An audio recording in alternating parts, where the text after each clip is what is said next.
Magandang araw mga kabopols. Natanong nyo na ba sa sarili nyo?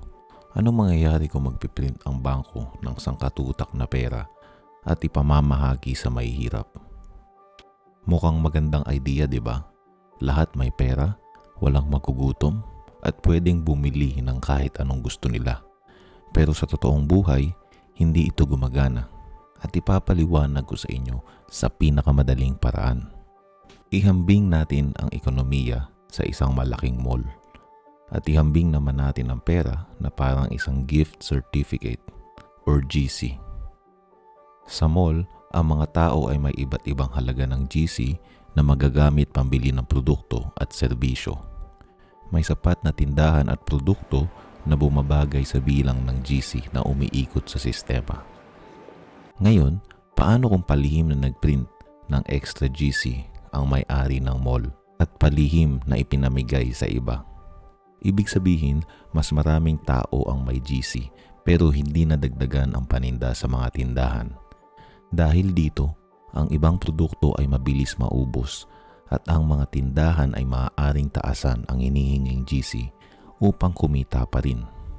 Halimbawa, ang dating lotion na may katumbas na isang GC, maaaring maging 2 GC na ito.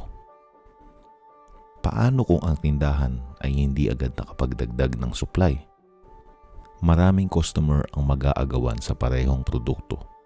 Dahil dito, pwedeng limitahan ng mga tindahan ang pwedeng bilhin ng bawat customer o magtakda ng mas mataas na presyo. Ang ibang tao na may mas kaunting GC ay hindi na makakabili ng dating kaya nilang bilhin. Ang mall management ang nagmamonitor kung gaano karaming GC ang nasa sirkulasyon.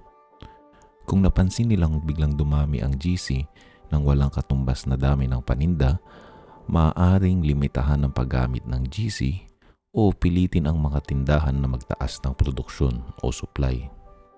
Kahit magprint ng maraming GC, kung hindi nadagdagan ang paninda sa mga tindahan, walang silbi ito.